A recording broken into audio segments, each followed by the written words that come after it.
Hi, everyone. Welcome to Humanities at Play today. Happy Wednesday. I hope you're all doing well. My name is Kathleen Kuo, and I am a program manager with Nevada Humanities, which is our state's council partner for the National Endowment for the Humanities. With Humanities at Play, our goal is to pair gameplay and other interactive activities with thoughtful discussions about the humanities and how they enrich our everyday lives. A couple quick notes before we get started today. If you're a first-time Twitch user, welcome in. Thanks so much for being here with us today. I highly encourage you to make a free account if you don't already have one, and that way you can follow along with us and also chat and ask questions of me and today's guests in our stream. Also, if you're a newer user of Twitch, we have a very fun feature called a chat command, which is an exclamation point that's followed by a keyword. We have a couple of those listed in the title of our stream today, as well as in the About section if you'd like to give those a try. So today I am very thrilled to be joined by, I'm going to call you my friend. I feel like we're friends now. My friend Aditya Desai, who is the program officer for literature at Maryland Humanities, which he joined after a decade-long career as a literary writer, teacher, editor, publisher, programmer, and freelance book consultant. He has worked with several organizations in the region that use arts towards equity and justice, including the Citylit Project, Baltimore Youth Arts, and the Asian Pasifika Arts Collective. He also serves as associate editor for the South Asian Avant-Garde. He holds an MFA in creative writing from the University of Maryland, College Park, and he's also currently pursuing his PhD in English at Old Dominion University. Super busy. If you're interested in following his work, his creative and critical work, you can do so on his website at adityadesaiwriter.com, and we're putting that link in the chat so you can see it. Okay, how are you doing today? I'm doing amazing, Kathleen. Thank you for having me on. This is really exciting. Yeah, I think this is a fun way for people to get to know other humanities council staff. And as a bonus, you also manage or help to manage the Maryland Center for the Book, which I think is super cool. Yeah. I think that's how we originally met, is kind of being on several, listservs and conferences and all kinds of things. And it's always been great to connect with people Hmm. about the different kinds of ways we connect with our communities with literature. Yeah. And so this is really cool that you're kind of trying this out as a new space, as a new way of doing that. Hmm. I am, what I'm really excited about as well is the game that we're playing about. The game that we're playing today is called Venba. And this is actually my sort of, I don't want to say second time playing it, but I would say second time continuing the story since I've never finished the game. But we began this game last month with our guest, Constancio Arnaldo Jr. from the University of Nevada, Las Vegas. And for those of you who might have missed that first stream, Venba, I would describe it as a cozy cooking, narrative, and puzzle game. It came out really recently, just about 2 months ago, on July 31st, actually. It takes place over 3 decades. We play the part of the protagonist named Venba, who tries to restore lost recipes from her family's cookbook after she moves to Canada in the 1980s. So today we're going to play about an hour of the game, and then we'll take a 5-minute break, and we'll come back for a more focused Q&A with Aditya after that break. This is where I think breaks are very important. I take a lot of breaks in my everyday life. This is where we encourage people to stay hydrated, get up and stretch, grab a snack if need be. Oh yeah, very important. And also, if you just want to do like a 5-minute power nap, I won't hold it against anyone. Some people can train themselves to do that. It's really Yeah. impressive. I am Oh, well, I'm my wife is one of those. She's like, just kind of goes down in bed and just like hyper sleeps for a few minutes. I'm like, how do you please train me? Yeah, I am very jealous of those people. Also, welcome in, Emmy. Thanks so much for being here today. And yes, we have actually played Unpacking on this stream before. We played it with Stacey Hackner, who is a bioarchaeologist from the University of College London, and we'd love to have her back on again in the future. I'm glad you know that game. All right, so I think let me get that game started. We're going to, again, continue onwards with our story of Venba, and I'll try to get you all caught up here. So I'm going to get the game started and share my screen.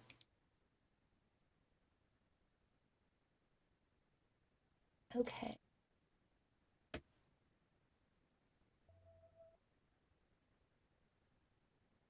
It always takes a little while to get everything ready. Yeah.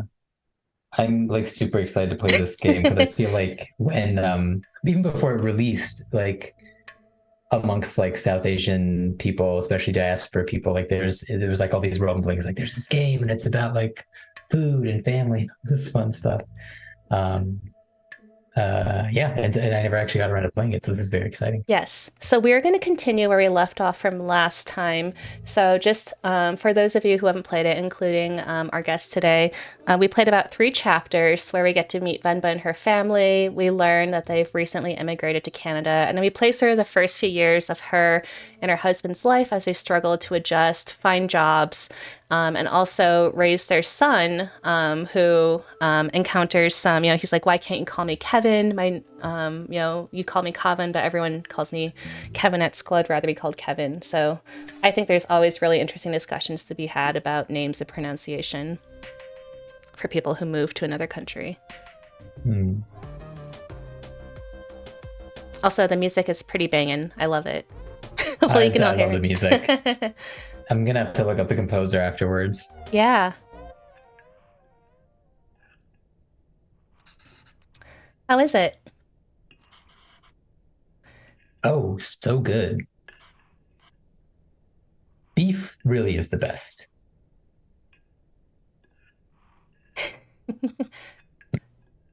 Oh, it's really good, Amma. I'm glad. I won't get many chances to cook for you like this again. Ah, Amma.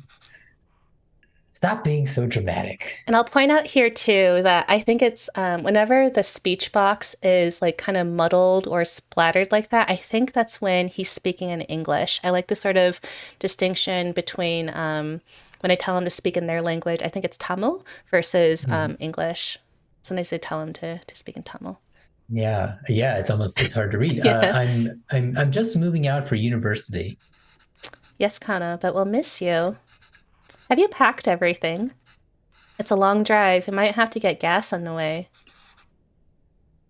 Oh, as it turns out, my friends are driving there today after all. So I'll be going with them. Oh, This way, you and Uppa won't have to drive all day. okay. So, all right, here, I love that there's branching decisions. We can either say we wanted to see the university or I was looking forward to the drive. Hmm. Hmm. Maybe I was looking forward to the drive. I want to see my son before we send him off to school. I feel like Yeah, this is my parents when they sent her me eyes off. are saying that's kind of what Yeah. she wants. We could all spend some time together before we send you off. It's not a hassle at all for us to drive you. We'd love to. Last chance for us to annoy you with unsolicited advice. That would be nice. But I think it's just easier this way. I'm just gonna pause here and be like, he's just smiling and having a good time, and she looks so sad. Like she's like, I was thinking about that, especially with the like you're talking about the muddled or the muddy kind of text boxes. I was mm-hmm. wondering if there's like also like an emotional thing it's signifying. Yeah, Like he's like kind of flatly lying, so it's not really, I don't know. right. Kind of wondering if that's something also. Oh, I see that. Here we go. This Yep. one's also, you can always annoy me another time. Okay, kinda. Sure. Did I did I even get any of the meat Yeah, pieces? like this like typical dad, just like totally ignoring. He's like, just where's my Yeah. meat? I love his glasses have a little bit of tape, it looks like. Yeah, yeah. Maybe we can drive there next week, drop off some food. Oh, in chat, Silver says, side comment, I can't get over the dad patting his food. Yeah, I think I don't know if you know people who eat with their hands, but this is I know Mhm. sometimes a cultural thing. Yeah, in South Asian cultures, it's usually you're eating with your hands. So it's especially with the rice, it's I mean it's one of those things where everyone does a little bit differently, but the whole idea with the rice is you're meant to kind of clean up the rest of your plate. That's why you Mm. just have kind of the dry starch. So a lot of people take really kind of take their time to like kind of pat it down, really mix it in, and it's kind of like playing with your food, except not. You're like actually very intentionally, working it in, Yes. working everything in together. So yeah, that was a great observation. Oh, I almost forgot. Will your friend's car have enough space for some containers? I don't know why. I've packed a lot more of the biryani. I also packed some potis. Do you know if that's how you pronounce it? Potis, pickles, and I think it would sweets. be Boris. Potis, pickles, and sweets. Did she give all the? Oh, I think this might be like a whisper thing to himself. Did she give all the pieces to Coven? He's maybe thinking that. I feel like yeah, Right. it's a thought bubble. Right. Where's my beef? Yeah, I can't take that in the car. Why not? I've packed for your friends too. You can all eat. They don't want biryani. That is so sad. Everyone wants and needs biryani. Of course. And the whole car will smell. I don't want them in my dorm either. Interesting. I think it's so interesting whenever, yeah, it switches to the muddled background. Mm-hmm. You don't want any of it? Oven, I put a lot of effort into making all of it this week. I didn't ask you to. Why are you getting mad? I know you didn't ask. But what will you even eat there? I don't know. There are cafeterias, instant noodles, whatever. I'll figure it out. Oh, I can't believe she gave him all the pieces. I can't believe she gave him all the pieces. Yeah. Priorities. Yeah. I'm just eating Cusca here. I'm not sure what Cusca means actually. Yeah, it's a good question. That's not healthy, Kevin. You can't eat out every day. Literally everyone there will be doing that. I'm just trying to be helpful. Well, you're not. Mm. I think it's funny. This is kind of think of instant noodles as being like eating out. That's kind of a very. My mom's the same way. Like if it's home cooked food, then it's real food. Everything else is eating out. It's always and it's also bad. Bad for you no matter what. It's also dry. Dry is like the other code word. There's Really dry food, and then there's not dry food. interesting. And dry food hurts your stomach, even if Okay. it's like a big bowl of like ramen noodles with all the soup. It's very dry That's a food, dry. quote unquote. Okay. Yeah. Very cool. Well, why don't you just take some of it? You don't have to eat it. I said no. Lots of tension. I'm done with this. This is a fresh start for me. I don't want to smell like little India anymore. So I feel like, yeah, this is probably feeding into some of his hesitation. Something about like his food smelling and must have had some Mhm. negative experiences. I just want to be normal for once. Mm. Kana, the language you speak, the food you eat, the clothes you wear, only you should decide that, Kevin.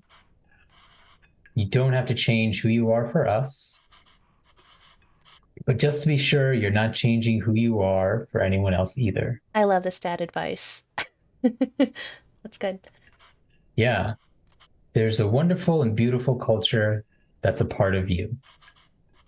It would be a shame if you chose not to be a part of it just because you think it's not normal. Then why did we even move here? We should have just stayed in India. I'm sorry. I didn't mean to yell. Oh, I didn't know he was yelling. We should have stayed in India. I'm sorry. I didn't mean to yell. It's just, there's no need to create a fuss over any of this. It's not like you're never going to see me again.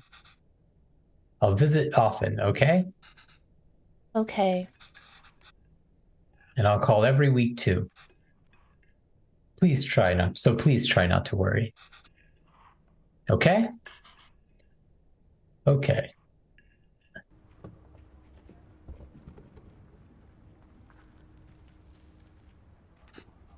Is that them? Yes, I think so. Who is that girl? I've never seen her Uh-oh. before. This is absolutely my mom. My mom is so nosy. She'd be like, Oh who is yeah. that? Tell me about them. What's their She always wants GPA? to know what's the goss, what's the hot goss. Smart kid. This is why he didn't want us to smart kid. This is why he didn't want us to drive him. Chip off the old blow. Oh, okay. Dad's really trying to give himself a little. And Chat Silver says, when the parents catch the scent of a possible romance. I know, right? There he goes. I suppose it's good that he's so independent and makes his own choices, even if they are so Incorrect. Our choices were mostly made for us already. Whatever he chooses, at least it'll be his own decision. We just have to wait patiently for him to come back to us. Until then, it's just the two of us again, huh? Just like the old times. Mm. Hmm.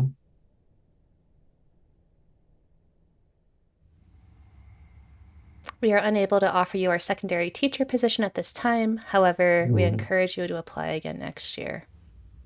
Oh, is that Venba's job? Or is it the dad's job? Did Coven reach the university? Did he text or call yet? No. But we told him to text or call when he gets there, right? Yes. Well, maybe he hasn't gone. Oh, he has. I kept waiting and got worried, so I finally called him. He just said he forgot to inform us and hurried to hang up. Oh, well, it's a big day after all. I'm sure he's got a lot going on there. Oh, sure, let your son do as he likes. I'm not going to bother any more. He doesn't want to eat what we make. He doesn't want to speak in Tamil. He doesn't even want the name we gave him. I'm done chasing after him. Mm. Hmm. Yes, you're right. Oh, wait. He forgot his headphones in his room. I was going to bring it to him sometime next week, but maybe we should just let him pick it up whenever he's here next. Oh, he did? Of course not, Pavelon. We should help if we can. He uses those headphones all the time. It'll be hard for him without that. What? Oh, you made that up. Is there anything more fleeting than your anger towards Coven? That's what being a parent is, I suppose. When Coven said he wants to pursue writing, I was so happy. I bet you're happy too. Yeah. Finally, we have something in common. I wanted to show him all the works that inspired me and all the poems and stories that I love. This is very sweet. Mm-hmm. And the ones you wrote too. All the stories you read to him as a child were just ones you wrote on the spot. Yes, but I doubt he even remembers that. I don't even know if he can read Tamil literature, much less understand it. I used to wonder why he wanted to turn his back on all the unique and special things his roots have to offer. But after that night in the park, oh, it was a night in the park. Maybe he's thinking it's better not to be unique or to stand out in any way. Yeah, so I think this might be speaking to. They never really explicitly show what happened, but one night the husband doesn't come home for work, and Venba and Kavin go out looking for him, and they find him in the park later, just sitting with his glasses kind of broken. So yeah, I don't know. Interesting. I guess it's up to the viewer to sort of infer what happened. And I don't think we can blame him for that. Hmm. I guess it wasn't the best decision to move. I don't get to write here. You don't get to teach here. It's hard for Kavin to be who he really wants to be here. Maybe you should have stayed. Ooh. If you're going to suggest I would have been better off not moving here with you, my anger is going to be anything but fleeting. But come on. I know how much you miss home. Wouldn't you be happier back there? If I felt like I didn't have anyone, then yes, maybe I'd be happier there. But I have Kavin. And I have you. Home is where you two are. I'm just going to say, like, this, although my family isn't South Asian, I guess we're East Asian. My parents are from Taiwan. And this kind of makes me wonder how they felt, since when I first started my master's program, they sort of announced that they were going to sell our childhood home and move back to Taiwan. So Oh, as my dad wow. retired, and I think it's, well, one reason is because, all of their family was back there. Although they can speak and understand English, sometimes I think they probably just want to be back with, friends and family that they could speak to comfortably.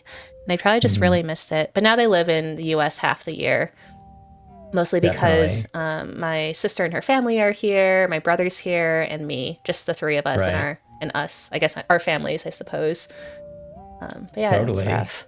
Yeah, yeah. It's a thing that, yeah, I feel like it's been more possible lately. I've seen people move back. I feel like when I was growing up, there was always this sense of like, we've just moved and we've just like had to, because like flights are so expensive and how do you even think about coming back and forth? I sort of have like this, like I always kind of bring this up whenever I talk to people about this, but in the movie Jurassic Park, like where the way they make the dinosaurs is they find the little kind of piece of amber, and inside the amber there's the mosquito, and inside the mosquito's got the dinosaur blood, and that's the dinosaur blood that has the DNA where they get it. I kind of feel like that's what people immigrating from their home countries is like, and starting a new life is like, they kind of there it's like encased in amber. And it's a little piece of DNA that they're bringing from the Oh, home I love country. that metaphor. But then what happens in Jurassic Park is that they ended up fusing it with frog DNA, right? Because they Mm. needed to like complete the sequence. And I feel like that's where the home country comes from, is you fuse it with a different DNA. And it's like, it's kind of, you know, you can't turn back at that point. It's kind of become a whole new different thing. And that's what I always think about whenever I see scenes or conversations like this: is what Yeah. could have been different, what could have been the same, would it have even been possible? Oh my goodness. Oh wow. I wonder what this is. Yeah, in chat, Rio Girl says, great analogy. I know, right? That was a great.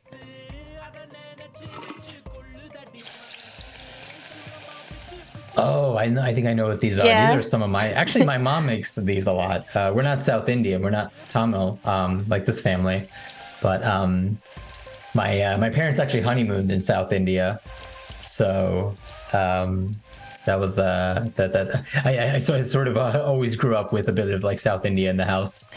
Um, so with the food and stuff, so she actually used to make these a lot. I'm very hungry looking at these. They look delicious, Yeah, whatever they are. I love just like the sensory, like the oil popping. Like I can sure. feel like I'm cooking these if I'm just clicking the button.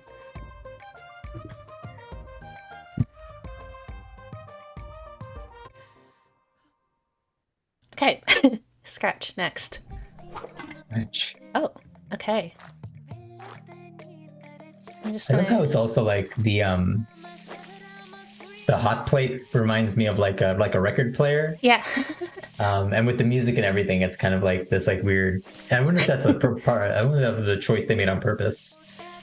Um, Oh, what is this? Is this a filling? this is the batter, yeah, for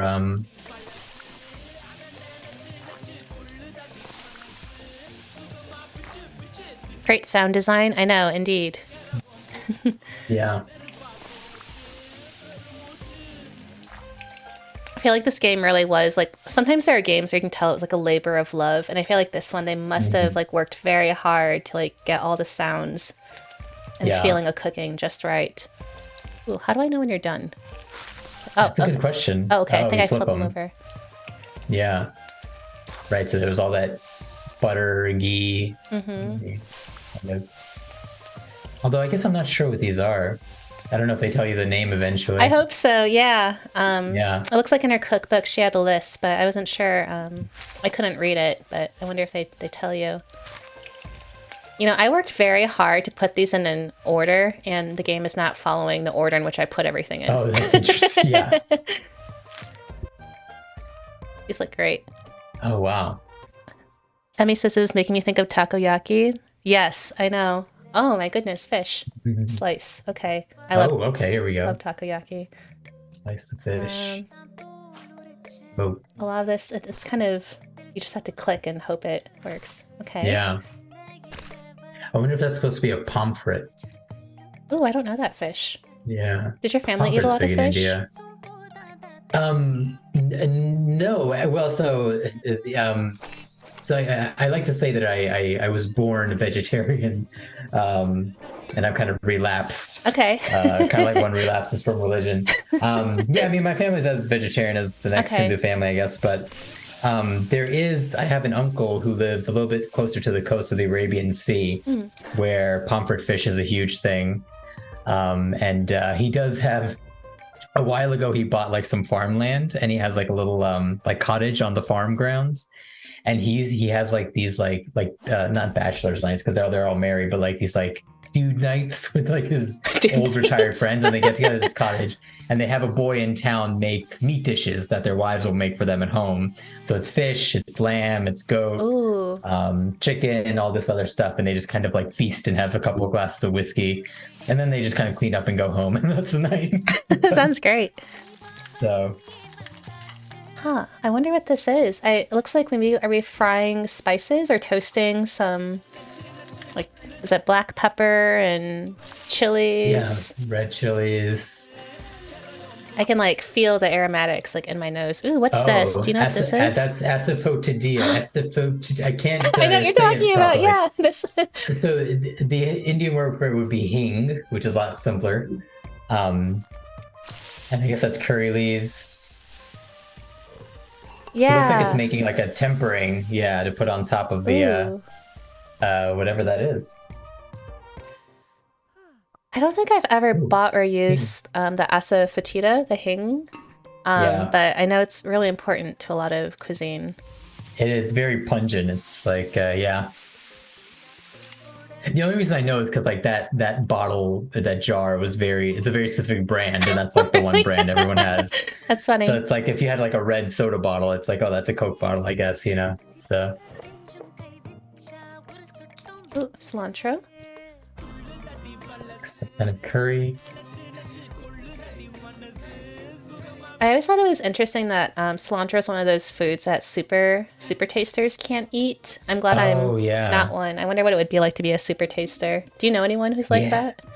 yeah. I have a cousin who's actually got the the anti cilantro, Oh no. gene or whatever. Yeah. Yeah, the cilantro is soap gene, whatever.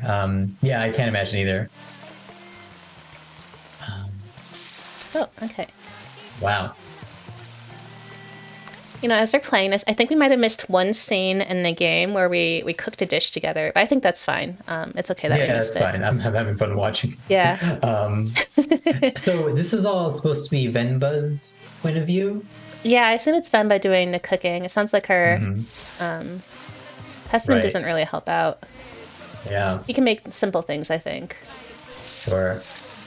Does this make you think of any dishes from your own life growing up or dishes you like to make right now? That's a good question. Growing up, my mom didn't let me cook almost ever. So, Oh, like, the closest thing interesting. was maybe I would make brownies for school sometimes or help her make Hmm. dumplings. But a lot of cooking that I did was actually when I went to college, when I finally had the freedom to like do whatever I wanted for Hmm. the first time. I do wish that you know, she could pass down more like family recipes sometimes. Hmm. So my family is Hakka, which is an ethnic group. Hmm. Originally, um, I believe they're from southern China, but in Taiwan, there's a large Hakka cultural group that moved Sure. there at the beginning of the 19th century. So And Hakka is actually a big deal in India, actually, because I really, think a lot of the original Chinese cuisine that entered India came from the Hakka people. oh, So cool. if you go around India, or even around the US, if you go to like certain restaurants, they'll have things like Hakka noodles, Okay. which I don't know how how much relation they have to Yeah. how much it's actually made, but the name is just kind of stuck for that reason. Yeah. No, I love that. Yeah, I didn't really know the significance of being Hakka. Like the English translation is guest people because they came over as Hmm. guests from China to Taiwan Interesting. until I was much older. And I would love to learn more about that part of my family heritage sometime.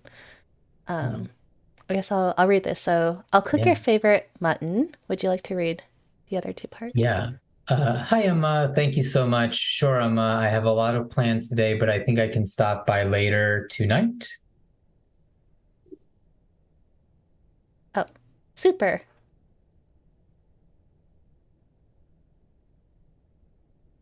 Sorry, something came up last minute and I can't make it tonight. Oh no. Oh,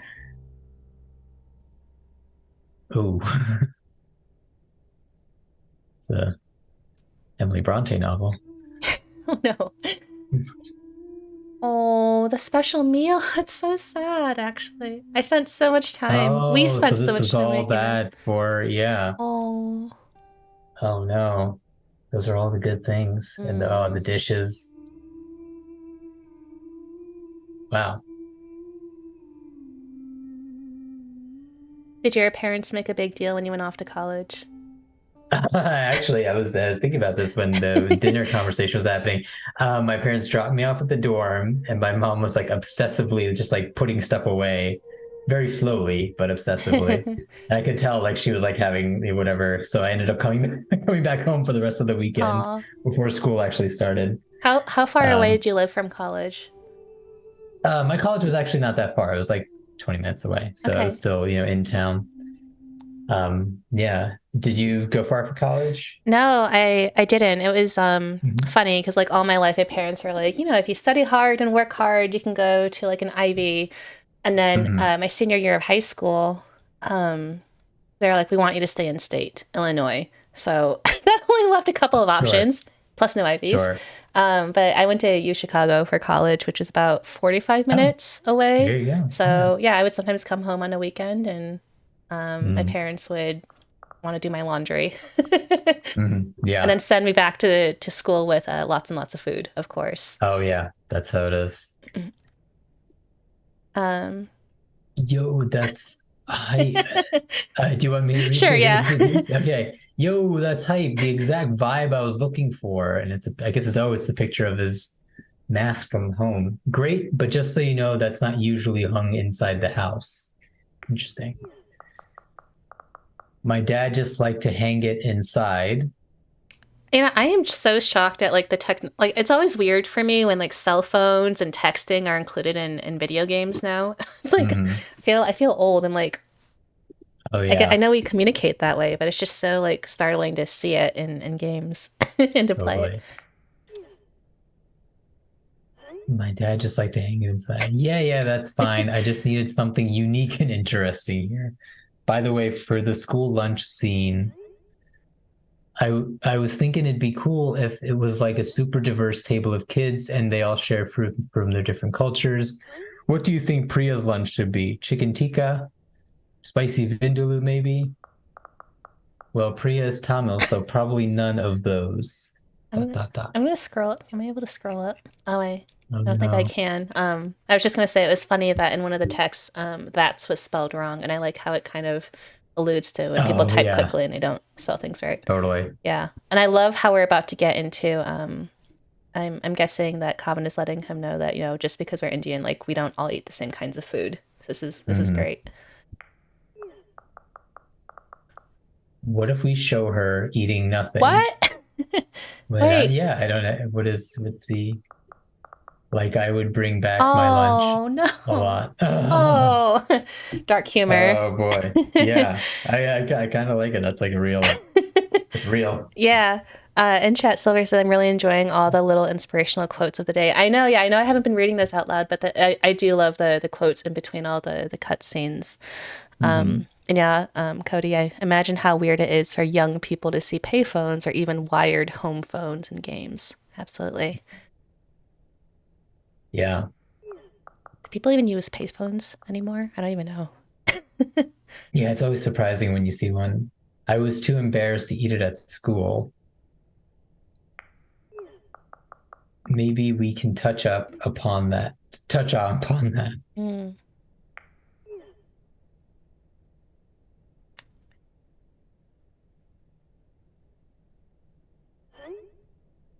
Oh, Aw. that might not fit the tone of the show. It's just a fun scene that celebrates different cultures and really represents and cuisines that really represents Toronto. You must have a favorite dish your mom made or something, right? It just feels weird for me to write a scene where she isn't even a bit apprehensive about lunch. I was terrified. Oh wow, Well, to it's open the lid. I get we're celebrating it, but a scene like this would make me feel like I was worried about nothing. Oh, Wow. Okay, yeah, this is all in real time. Yeah. yeah, Oh my gosh. yeah. That's Yeah, serendipity. Don't that's a censor lot. yourself. I I'm know. Yeah. oversharing. Yeah, I'll check my mother's recipe book. I do that a lot. Sometimes I'll write things in a text and I'll be like, no, it's just too much. And I'll go back and delete Yeah. it. But I like that we got that here. And yeah, that's rough. I'm assuming Chris is like a friend or a coworker or something. And they're Mhm. just like, we just want this to be fun and light, but kind of not getting the nuances of what Coppin is trying to get across here. Yeah. Yeah. So yeah, I saw the backspacing coming, but still so sad. I know. Okay.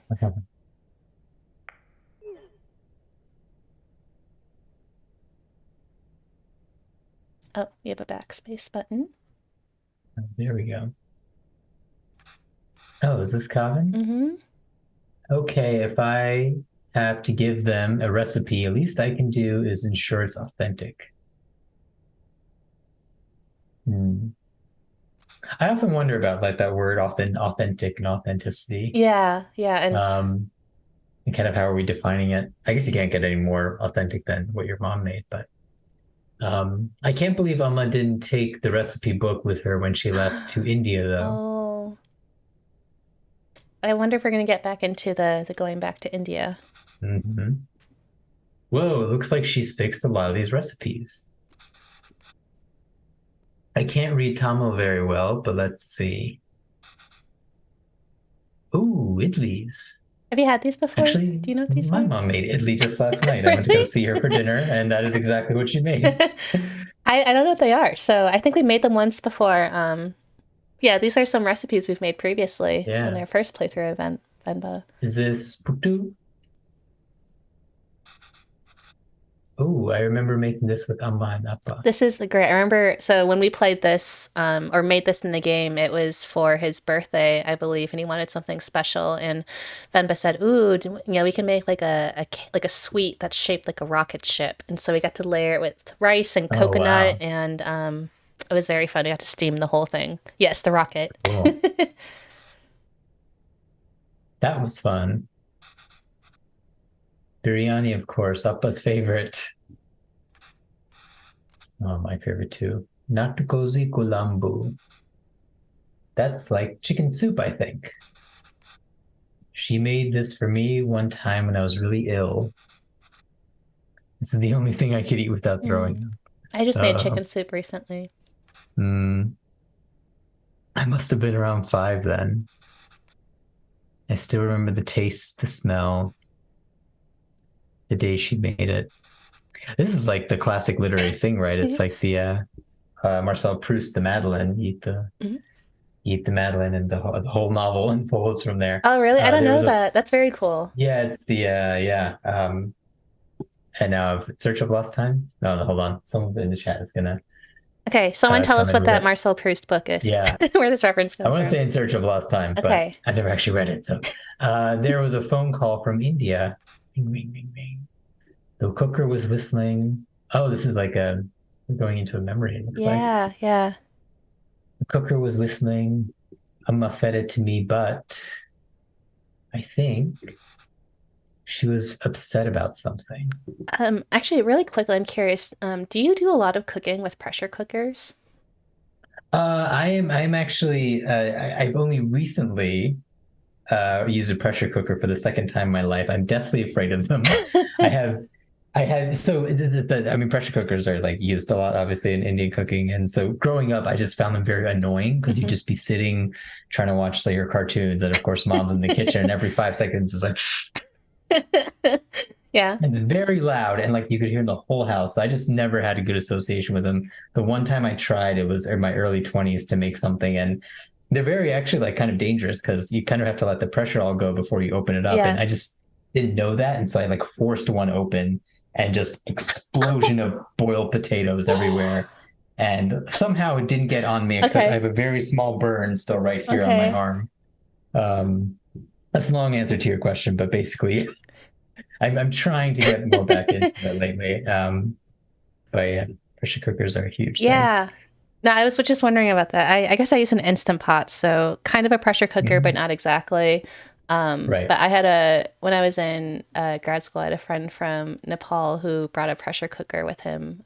He never really cooked Mm. before in his life, but his mom gave him one. Maybe he bought one here, and it's kind of the same thing happened where I think there are a couple like mini like just pressure Yeah. cooker adventures.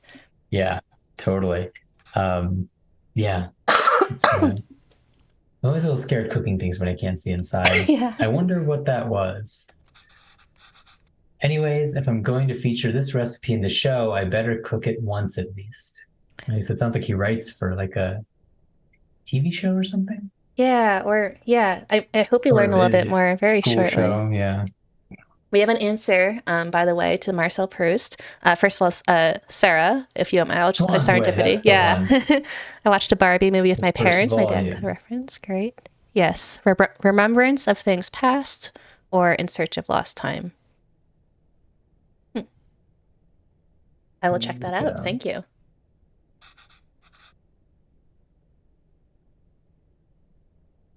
Oh, how helpful. She's drawn cute pictures of the ingredients indeed. I'll go pick those up first and then I can start putting it together. Ooh. Okay. I see tamarind paste and Yeah, then, it's a lot. oh boy. So this is the chicken soup, I think, or is it something else? I think Good I question. missed what we're making, what we Yeah. ended up wanting to make. So, but So it's crushing up those little bits in water. then there's Right. a, So yeah. So I think typically you soak the tamarind in water because it's just so hard. mm, and then eventually becomes like a paste when it's like, Yeah. Right. okay. Thankfully, there's a diagram. I can't really read this, but thankfully there's a diagram. It looks like I have to mix the tamarind with the water and extract its essence multiple times. Okay. Water. All right, sieve. Okay. So I wonder if we put this first. Water. Mix. How do I mix? Oh, Mix. Ooh, I click this.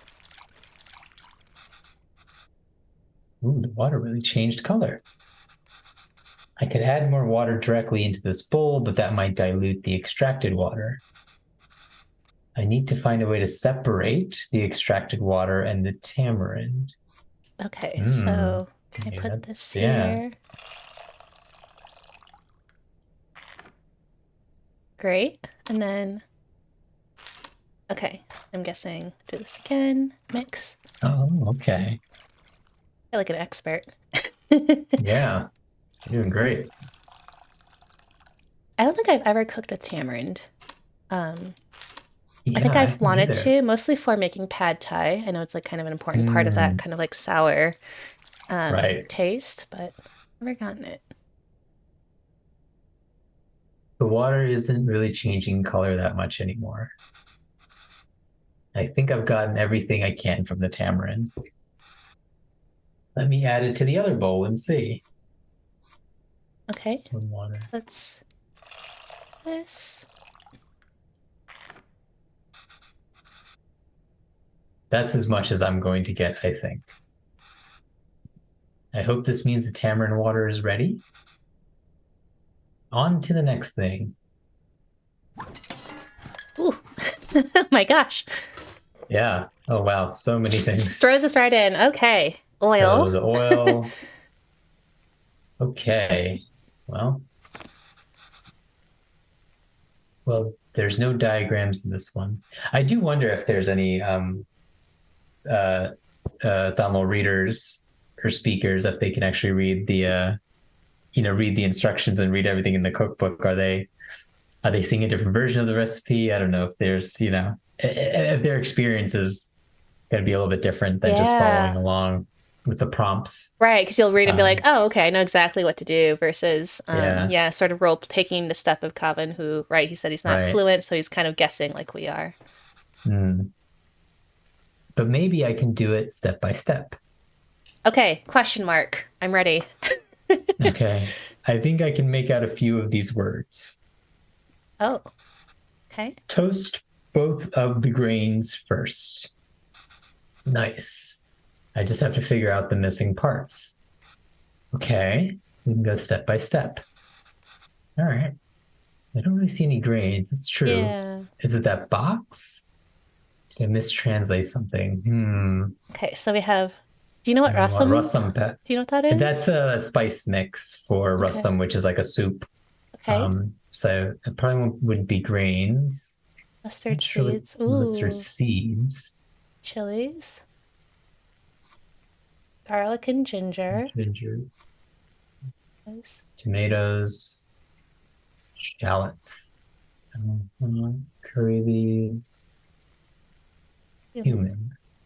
So Do you think mustard seeds and cumin? yeah, that's what I was thinking. I guess those are closest to grains, and you'd usually want to flavor the oil with them. Yeah. Ah, it's seeds, not grains. Okay. I can't count the number of times I've woken up to the sound of. I was already smelling so good. That's true. Cumin smells really good. Oh, I can read this part easily. Add the red leaves and green chilies. Red leaves. Oh, so I'm Red. guessing it might mean the red chilies and the green leaves. Yeah. Red.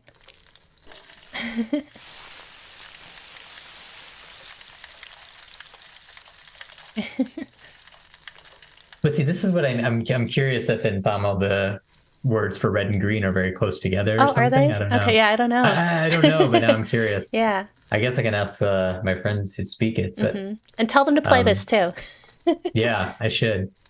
Um, yeah, it's so fascinating because the South Indian cultures and languages are from a totally different, family tree. Mm. So yeah, it's funny, you're in the same country, but in a very, very fundamental way, it's actually a very, very different culture. Add minced question mark and crushed ginger garlic. Minced shallots, you think? Yeah, I guess so. Let's do shallots.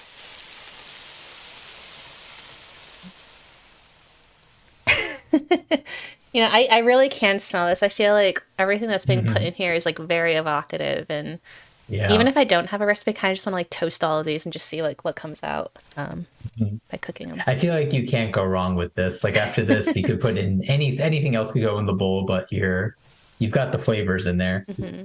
You put oh, it's usually around this time Mama has me waving away all the steam from the smoke detector. What gives out water?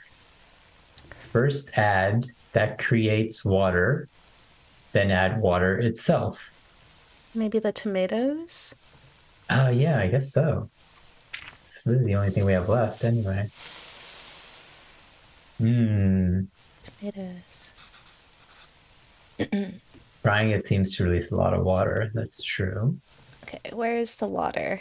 Is this? Oh, tamarind I guess the water. tamarind water, yeah. I'm a little bit nervous about putting water into this hot oil. Yeah, I know. Uh-oh. Oh, so that's what the tamarind water is for. No idea what this says, but only two ingredients. Like, well, yeah. Yeah, I think Salt to we're okay taste. with salt in the in the spice Yeah. mix.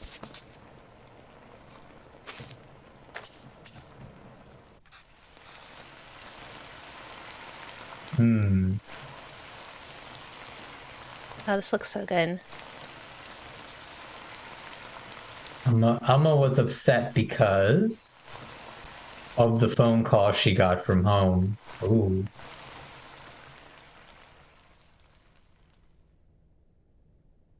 You can go for a second lunch. Yeah. I think I remember now. Oh,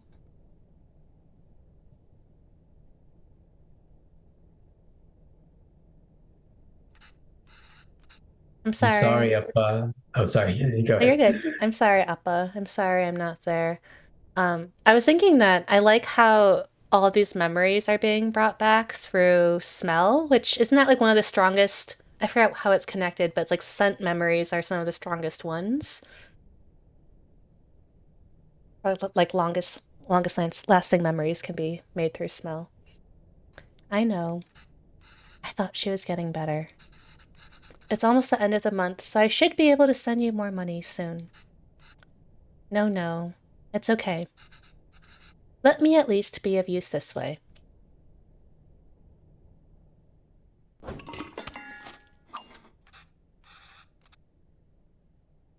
Can't read this part either, but there's not much to this.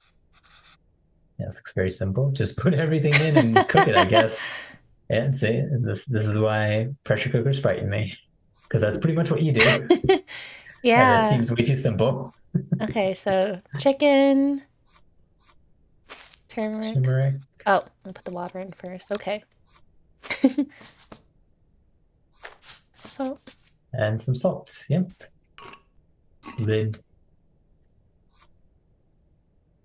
And oh, yeah, I don't know what it's called. The little Oh, on the the. yeah, there you Oh, go. okay. Yeah. Good Cooker call. weight. Okay. I totally missed Um, that. now I learned what that's called, actually. I guess you just think of it as the whistle. Oh, I'm glad that this game is giving people the feels in chat, and Yeah. you are invested. I'm glad it's. I'm glad you're invested. We are too. It's a pressure release. I love it. It is a pressure release.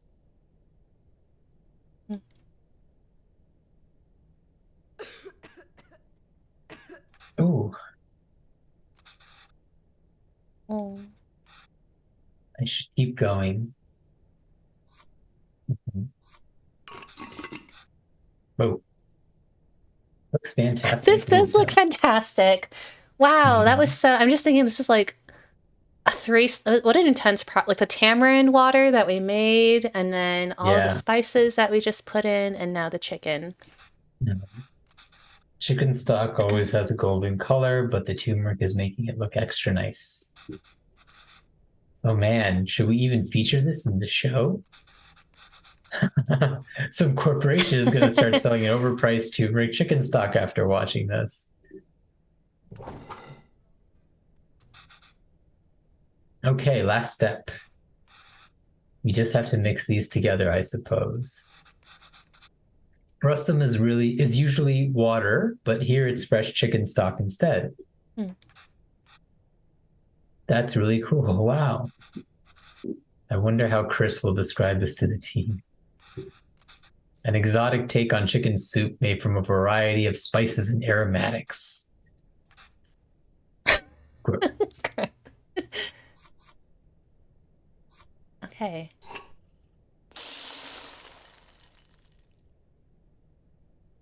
That's funny because that's why I was asking about the word authentic, because I feel like authentic also ends up getting thrown around a lot Mm-hmm. with that kind of food copy. That looks great, Emma. Yeah, it's like we don't really know what authentic means, but we hope, right? Is it like a sign of quality or something that makes it Yeah. unique? Like you can't get this anywhere else because it's authentic, or just Mhm. like there's some sort of inherent like attribution of like quality, like it's authentic, so it's good. Although it could also be authentic and bad, right? We don't really know. Right. Yeah, it's bad cooks are everywhere, and they might make it, yeah. Yeah. They might make the real thing, but they might just screw it up. It's a lot easier than I thought.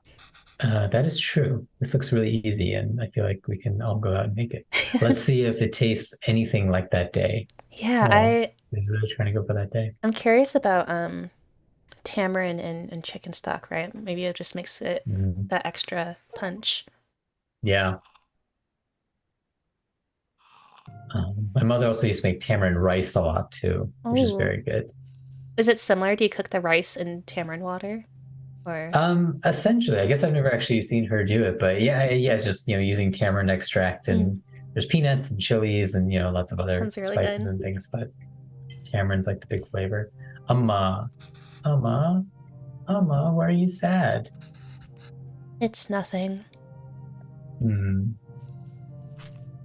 And yeah, here Aw. we're using our hands to feed. Mm-hmm. She couldn't go see her father, it sounds like. Did I do something wrong? Oh no, Kana. Not at all. I heard from home. Your grandmother. Oh. Amma loves her a lot. But sometimes people have to leave and go far away. And Amma will just miss her. Why is she leaving?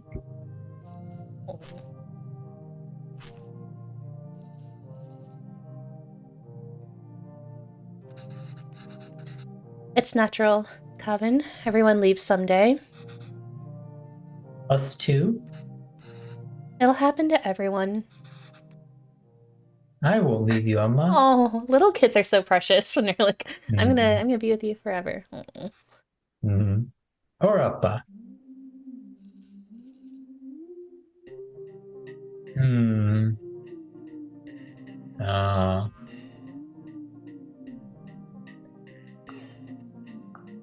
Any recipe updates? This guy. Kendall is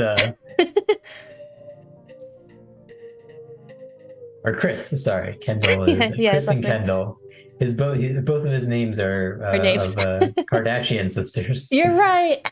I wonder if that's the purposeful choice. Okay, I think we can probably take a break soon. I'll just let this sort of play out. Sure.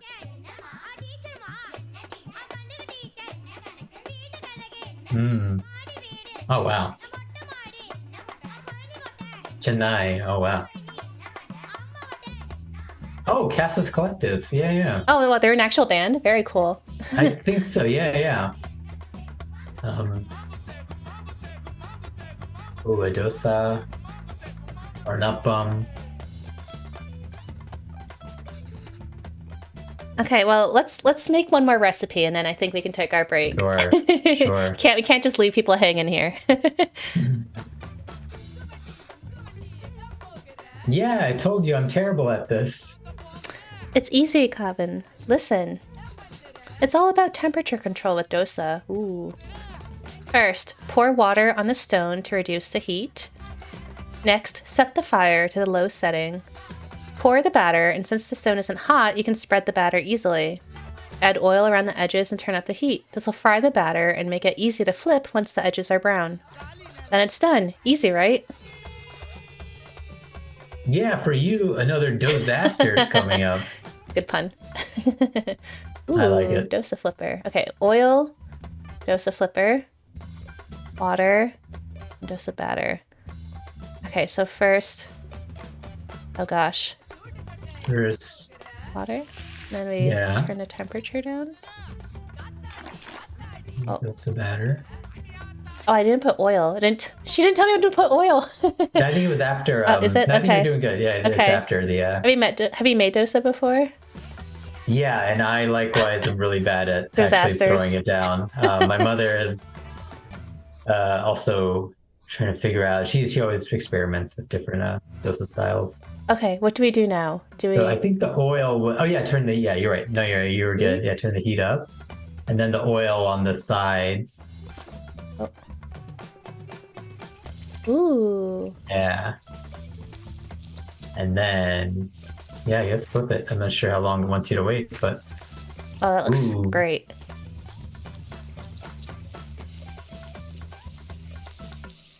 Oh, do we have to turn the temperature down? I'm not sure, actually. Yeah, I guess I don't know. I mean, this is kind of it. It's once it's done on both sides, it's kind of done. Oh my god! It's all caps. Wow, I did it! Good job. Ready to try something harder? Ooh. Uh-oh. Okay. I don't know. I feel like that's uttapam now. Oh, okay. Do you know what that is? It's basically like a dosa, but it's a little bit thicker. So it's like if dosa is a crepe, then this is like a pancake, basically. Okay. This will be a little bit thicker, so we can lay all the vegetables. Oh. It's like the pizza one. Oh, this is like the pizza one, right? I've actually that's a kind of an idea. I've never You gotta make it now. That way, with all the toppings, yeah. Yes. dot dot dot. Not really though. Yes, but not really. Hmm. Okay, what was it? Turn. Oh no, water first. Turn the temperature down. Although I'm not sure what to do to make it thicker. Like I don't know if I just put more batter or Yeah, well, I'm guessing the batter was probably already a little bit thicker. made to be this thicker batter. Yeah. Okay. Now the toppings. Where are the toppings? I don't see Oops. any. Oh, There we go. have to add all of them? Do I have to add all of them? Actually, you can just add whatever you like. Everyone's Hmm. otapam is different. Just make sure to add ghee first. All right. Okay. What are Oh, hey, there we go. There's all the toppings. onions, carrots, green chilies, and idli powder. Okay, so just said add the ghee.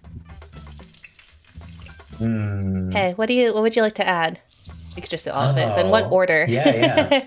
Oh, let's see. Let's go with onions, and then carrots, and then the green chili. Is that what they? Yeah. And then yeah, just some powder on top. Okay. All right.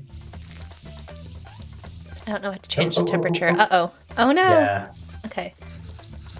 Ah, yeah. You have to turn up the stove. We forgot to But add ghee or oil. Whoops. Oh no, to do it again. no. Okay, ghee. I'm ready.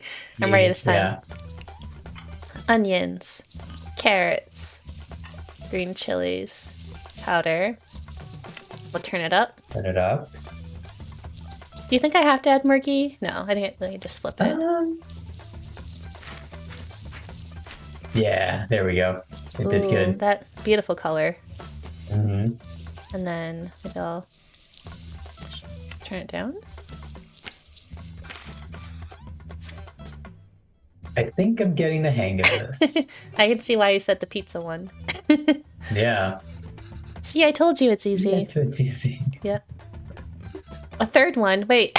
Okay, we're just getting launched into this. I haven't made this in a while. Yeah. This was your Appa's favorite. Curry dosa is dosa with minced meat. Ooh. Yes, exactly. We're doing it with mutton here, but you can do it with chicken, beef, or whatever you like. Oh wow. Okay. Well, I'm an expert. yeah, you got the I now. need one of these like little like induction pans, Yeah. burners.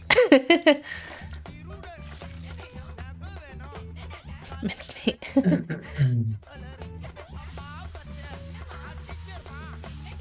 I kind of want to recreate this exact thing. So like not just the food, obviously, but like I want to get this exact music Yes. and play it in the kitchen while I'm making it. You should. Then let the creators of the game know. Good job, Coven. Mhm. Oops. Now we can start adding the curry toppings. Like otapam, you want to add the ghee first. Then add the beaten egg, as a coating, followed by the Ooh. actual curry, and then finish it with coriander. Wow. Okay. That is intense and a lot. Yeah. Beaten eggs. Okay, so ghee. Say egg. Whoa. Wow. Meat. And then coriander. We'll turn the heat up. I feel like there's like a similar thing in Chinese cuisine that my mom has made with like a kind of like wrapped tortilla with like egg inside and then other things. Oh, yeah. That sounds amazing. This also makes me think of there's a street food called a kati roll, which is you take like a roti, like a piece of bread, but you also put the egg on it, and so the egg like cooks onto the bread, and then you just wrap, and then you put some kind of filling in it and wrap it up. It's amazing. Another one down. All right, this is fun. Yes, it really is. Okay, let's see if we can. I think after this is over. Mhm. Okay, you're doing great, Coven. You can start your own dosa restaurant when you go back. I think, Aditya, this is a good time to cut to our break. I want to make sure we have enough Mhm. time to chat with you. But Sure. again, I am so sad that I could just like play this game all day, I feel like. And they should make a I Venba know, 2 and a yeah. Venba 3.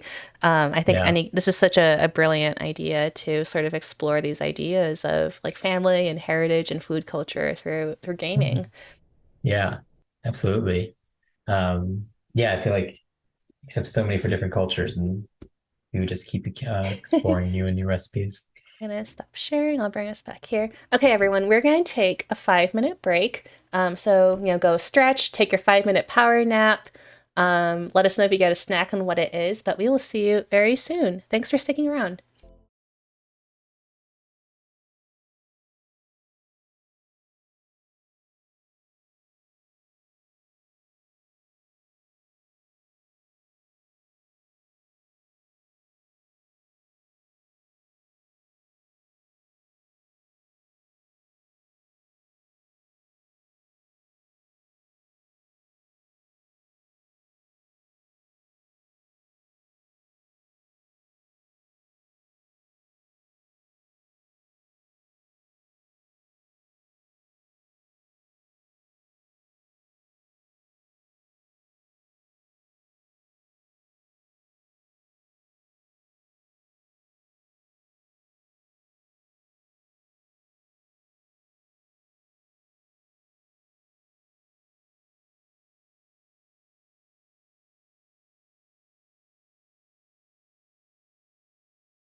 Hi, everyone. I hope you all had a good break. If you got any snacks or hydrated while we were away, let us know in chat what you did.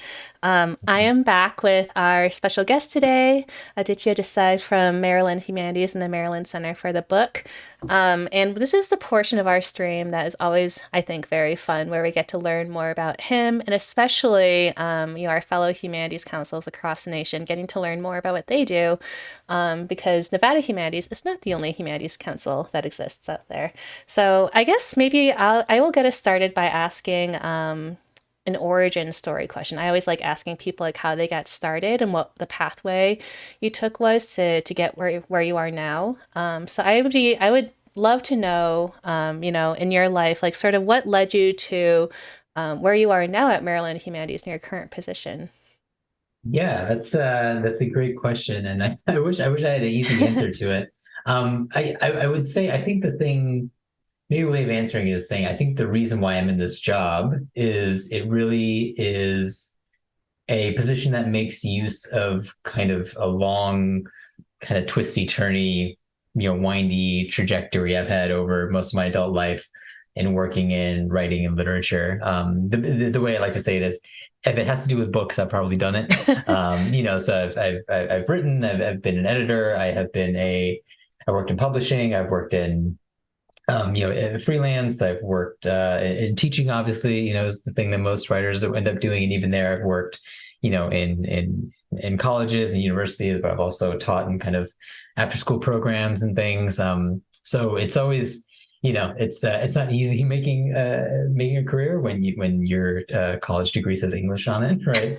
As I'm sure a lot of people who might be watching this now, or a lot of people working humanities now. But yeah, I think the reason why I stuck with it and didn't bail on it, I think, is really because I realized deep into high school that that was the only thing that I felt reasonably well versed and well skilled in, was this idea of engaging with narrative and writing and thinking your way through writing. I think that was always a better way that I had to express myself that always came very easily to me. I think I got started in it, or sort of the first place where I felt a sense of confidence in it was actually the school newspaper, Mm. which was I joined because I always like kind of had a very romantic idealism towards journalism. I still do. I still think it's a very kind of notable profession. But for myself, I realized very quickly I hate deadlines Oh. and I hate sticking to the truth, which is why I ended up kind of veering more towards. I realized maybe literature is really where my interest lies, in writing literature, and so that's what I ended up studying a lot of. But yeah, again, trying to make that into a career is kind of a tricky, hard thing. So I'm very excited to be doing the work that I'm doing now, because it's taking all those little bits and pieces together. It's, bringing in kind of the teaching element with how do you put out programs to the rest of the state and give them new and interesting ways to talk about literature. It's a little bit of the writing and the editing, obviously, because I get to work with writers and think about writing and think about how, the work is shaped and put out there. And there's also a lot of kind of the publishing stuff, which is putting together materials, right? Even things like this, even things like this Twitch stream, or a lot of the materials we put together for our programming. You still get that same sense of feeling of like starting with a blank page and seeing it through to the final product. So yeah, that's kind of how I ended up there. It was really kind of, it was the only place for me to end up, really. It just had to kind of come my way. I love that you have just such a passion for English and literature and writing that you just like know like this is what you were meant to do or just what you love. I'm actually curious. So you're pursuing a PhD right now, which is props to you. That's a lot of work, and I'm wondering, do you for your degree, do you have to write a dissertation or can you write creative work? Like what are you planning to do or Yeah, that's studying? a great question. So I've just started. I'm in my fifth week of coursework, so it's a long time away before I actually have to put that together into anything meaningful. But no, to answer your question, the PhD is in English studies, so it's an interdisciplinary program. So I can kind of pull from a couple of different things. It could be English and literature. It can be writing and rhetoric studies. It can be digital humanities work. Cool. And so I guess I'm still kind of figuring out what that'll look like for me. But essentially, the goal is to create your kind of classic PhD defense and dissertation, many years down the road. So my interest, and this is partially because I'm genuinely interested in it, but also partially to make life a little easier on myself, is to do something regarding how our literary spaces, literary programming spaces, book clubs, writing events, writing workshops, that type of thing, how are they allowing for marginalized communities to create agency for themselves? Which is to say, not just, oh, we have a authors panel with a few kind of POC authors or something like that, but how's that space actually allowing people to control the narrative or have some agency over kind of what's actually happening, and hopefully kind of becoming centers for activation and becoming more part of the dominant community in that way. I love that. I feel like so when I was reading your bio, I noted that you've done a lot of work with sort of arts and activism. Can you Mhm. talk a little bit more about that? I think this is really great because I think sometimes when people think about the arts and humanities, it's just sort of, I don't know, maybe for, like the beautiful works that people create, or Mhm. maybe it's kind of like maybe on the more sort of shallow side of things, but it seems like you're kind of taking this like deeper approach and like how these things are really embedded in the way that we connect with one another and how they can provide like a force for change or something like that. Yeah, definitely. Yeah, thanks for bringing that up. I mean, I call it arts activism because I think that's the easiest kind of label to put on it that people kind of recognize and understand. But I actually kind of get a little bit troubled about it, mostly Sure. because through that work, I've worked with actual activists and organizers and people who are on the street, on the boots on the ground and actually doing it. And that is a skill set and a set of talents that I do not have and probably won't cultivate. The ability to just walk into places, make connections with people, and really ask them like to challenge how their life is and kind of all the things that might be annoying them or might be oppressing them or might be creating barriers for them, but to actually say no, I'm not going to deal with that anymore, and I want to change that, is a really hard and powerful thing to do. So I do want to make sure that I'm drawing the line and saying I Sure. don't think I'm doing that quite, but I do. Obviously, I'm invested very much in that work. I think we live in tumultuous times. I think we're living in times that are asking a lot of us, whether just to think about things or to act, or we're somewhere in that spectrum. And we're all doing it in our own ways, I'm sure. And so, to me, it would always make sense that if I'm going if I'm in these spaces, if I'm meeting these organizers, if I'm wanting to get involved in this work, but maybe not in the way that they're able to do it, what is the way that art can do it for them? And so it's not I'm not producing activist art. I'm not producing any kind of like protest art or trying to write kind of these inflammatory political like kind of things. But that said, people who are activists still need things like copy editing. They still need things like ways to write narrative or ways to figure out narrative or how to even for themselves. These are very mentally and emotionally taxing things that they're doing. So how do you create maybe a writing workshop where you can just kind of journal about what you're going through? So that's a lot of what I've done in the past. And I think also just as literary programmers, and I'm sure you've um, had conversations and maybe done a lot of this yourself in Nevada, but how are the writers you're putting across? Is it not just that they've written a great book, but is their book actually adding something to our conversation that we're having in our community? And what about that conversation is a new perspective that is needed? And I think that's enough sometimes, and then people will take that baton and kind of take it the next step. But yeah, when you're in the position and you can give something to it that is something you can do well, that's kind of what I like to think about with arts and activism, and putting those two things together. Thank you for sharing that. I also wanted to, I guess, follow up by noting that both of our states, Nevada and Maryland, both have, I guess we can call them statewide reading programs of sorts. Either, it's like a one book, one state, or Nevada Reads. And not every state does this through their humanities councils, but both of ours happen to do so. And I'm wondering if you can talk more about Maryland's book this year that you're featuring.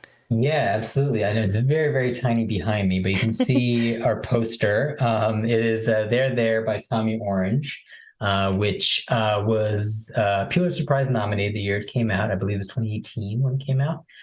So it's still relatively new, and it is a novel that is told in a series of kind of small sort of character chapters. It follows 12 characters who are part of the Native American community around Oakland, California.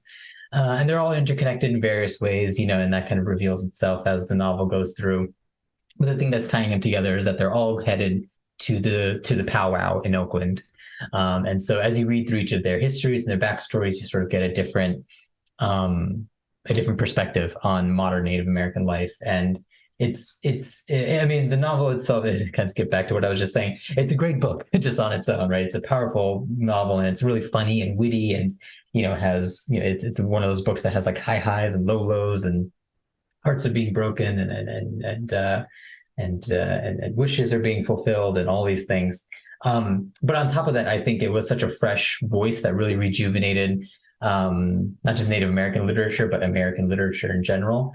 I think there was a kind of a certain generation of Native American writers that came up in the 70s and the 80s. People like George Harjo, Sherman Alexie, Louis Sturgis. And those have kind of been the names that have been around for a while. And I think with Tommy Orange, what has happened is that has ushered in a new generation of voices that have really started to write about Native American lives just kind of as they are today in the most modern terms, which I think means not being so feeling like they have to comment on the antiquated kind of stereotypes, like cowboy films and, the kind of old kind of colonialist perspective. It feels like for a long time that's one of the things that it was always battling against. And then also just kind of expanding on what is a Native American person feel like today in a world or in America that we have today, right? Where, we like to talk about how it's a cultural melting pot. And we have people of all shades and all backgrounds, in our cities and moving around each other. So where does a person like that fall into that spectrum? And I think, I think it's a very exciting time to be thinking about these things, mostly because we've had this huge explosion, not just in literature, but you have shows like Res Dogs coming out. I know there's the new Martin Scorsese movie, which has a big, huge Native American narrative going on in there. So it feels like there's something in the zeitgeist that's kind of capturing this. And then of course we have the 250th coming in 2026. And so I'm sure that's a lot of it's asking people to really reconsider American history in a way that maybe we haven't before. Anyway, you asked about the book program, which I keep delaying. No, our book program is the One Maryland One book, and so there is our book for that. It's like it sounds. We try and get everyone in Maryland to read the same book. We usually distribute around 7,000 to 8,000 copies a year to schools and library systems all across the state. We usually manage to hit at least 22 or 23 out of Maryland's 24 jurisdictions, so that's pretty good. And the big kind of thing that caps it all off is the author tour. So we actually bring the author here for a series of book events across the state. So it really becomes this full kind of experience where you get the book, you read the book with your local book club or in your library or, however you're encountering it. You go to some programs, and then of course the author is there where you can get the book signed. It's a public Q&A, you can engage with them. So it really gives people a chance to have a really deep relationship with the book for a year. And then also through this choice, hopefully see a different perspective on the world.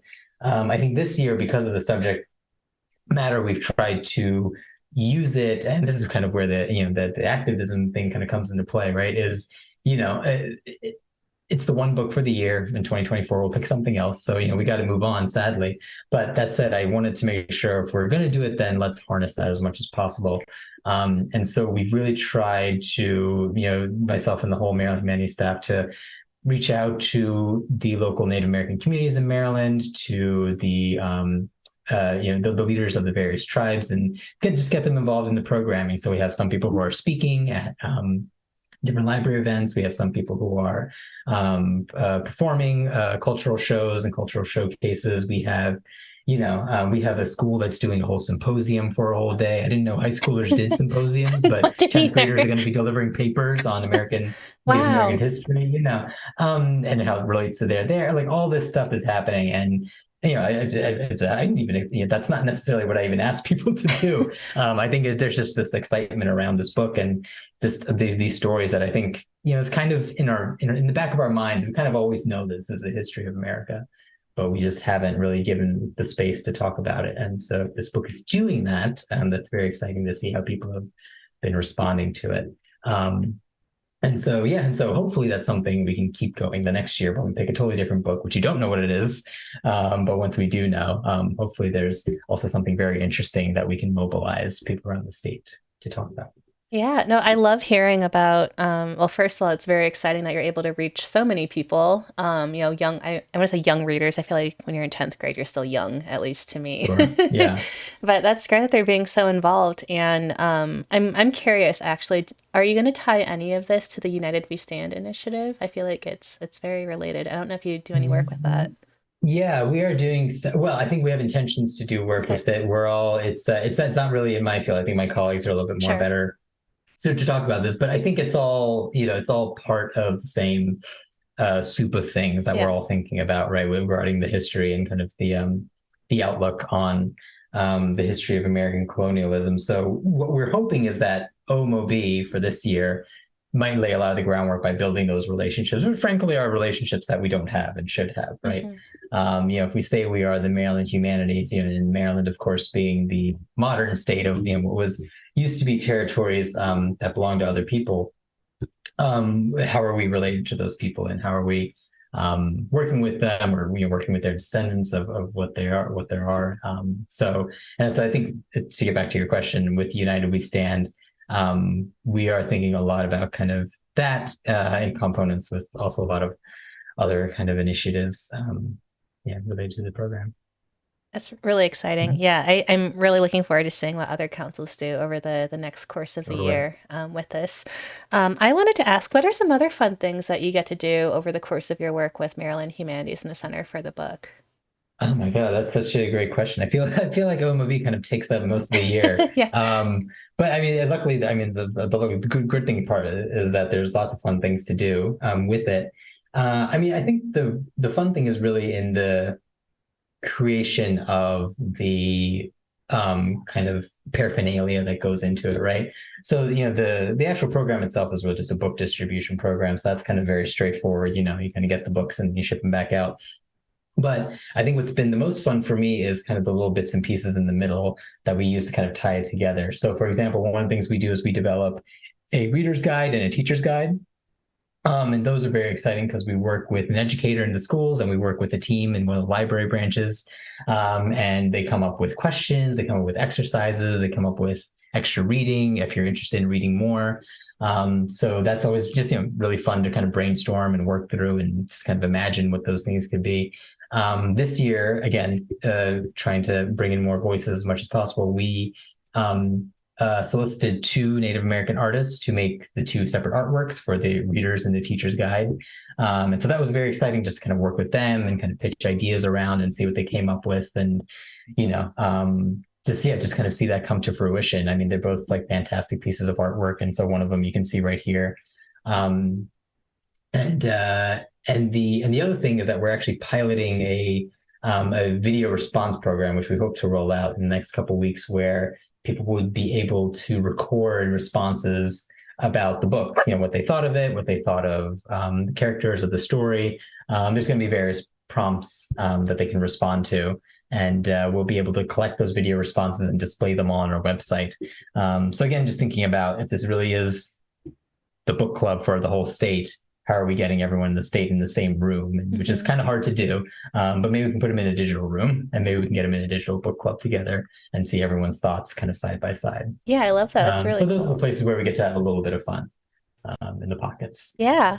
I'll also toss in, yeah, and you also get to attend the National Book Festival as part of your work with the Center for the Book, and that's always Oh a yeah, fun it's a part. lot of fun because I get to meet people like you and all of the other wonderful, directors of the Center for the Book, Yeah. Centers for the Book. What I forget, what two books did you pick this year for to represent Maryland?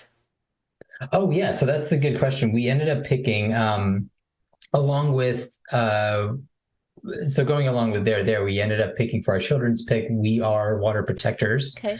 from Carol Lindstrom, and that was an award winner from just a couple of years ago. And it's basically it's a story of a young girl, and she's living out this story of a black snake that comes to threaten her people. And of course, it's meant as a kind of a metaphor for the pipelines, and it's Mm. meant to be talking about the pipelines that went through Standing Rock, and if everyone remembers those protests that were going on.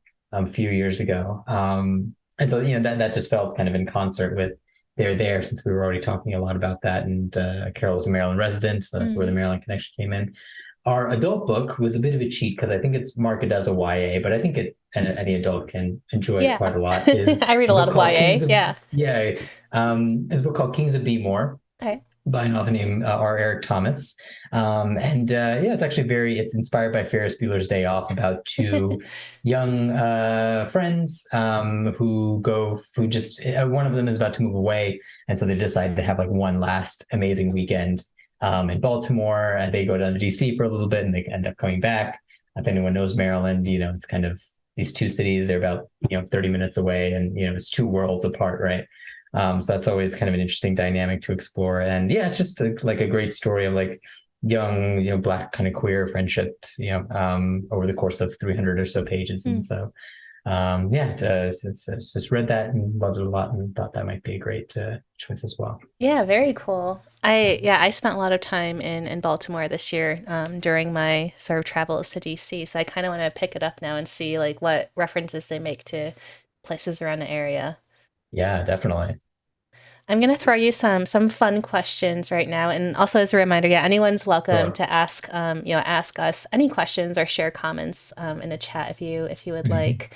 But I'm curious, what are some of your favorite moments you've had so far with Maryland Humanities? And I realized you started during the pandemic, and you haven't been working there like just for a couple of years, but like what are some like highlights that stand out to you? Yeah, that's a great question. So I've actually been there just a little over a year. Yeah. I think I might be crossing my 1 year Is and it? 1 month Okay. It's this exciting. week. I always forget the date, but it was, around this time. So yeah, it's been just a lot of like learning mostly and kind of exploring and getting to know just the organization and how things work and how other people work. And all good, of course. I'm lucky to say I have an amazing staff of colleagues to work with. So we're all a little kind of hybrid. Sometimes we're in the office, sometimes not. But anytime people are getting together, it's always great fun. Just like sit and talk and hear about what everyone's doing and brainstorm and toss ideas around. So I think really just kind of the exploration of the first year has been kind of the fun thing. Everything's kind of had that first time, kind of Sure. new car smell every time you explore it. So it's always been I think it's always been also a great chance for reinvention, which has probably always been the great thing is every time I come across something that I'm like, okay, well, is there a chance to maybe revamp this somehow than maybe the way it's done in the past? And sometimes there isn't, but if there is, that's always a little exciting because you have a chance to create Have you something been new. able to travel a little bit more for your job, like doing like in-person events? We do travel a little bit. I mean, the curse and the